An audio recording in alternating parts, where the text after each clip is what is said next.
আরজি করের ঘটনায় আলোচনার মাধ্যমে সমাধান খুঁজতে আন্দোলনরত জুনিয়র চিকিৎসকদের 10 জনের প্রতিনিধি দলকে নবান্নে বৈঠকে বসার জন্য ইমেল মারফত আহ্বান করা হয়েছিল বলে জানান রাজ্যের স্বাস্থ্য প্রতিমন্ত্রী চন্দ্রিমা ভট্টাচার্য।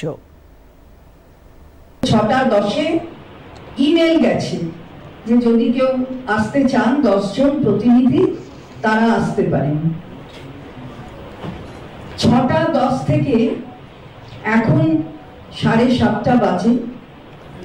মাননীয় মুখ্যমন্ত্রী তার নবান্নের চেম্বারে অপেক্ষা করছিলেন যে যদি প্রতিনিধিরা আসে অথবা 10-এর বদলে যদি আরো বেশি কেউ বলেন তারা যদি আসে। তিনি এতক্ষণ ধরে অপেক্ষা করেছেন, কিন্তু চিকিৎসকদের কাছ থেকে আন্দোলনরত চিকিৎসকদের কাছ থেকে এখনো অবধি কোনো খবর পাওয়া যায়নি।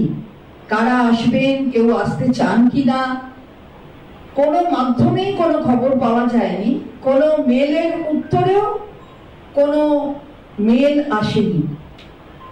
ফলে মাননীয় মুখ্যমন্ত্রী 7:30 অবধি অপেক্ষা করে এই মাত্র নবান্ন থেকে তিনি বেরিয়ে গেছেন।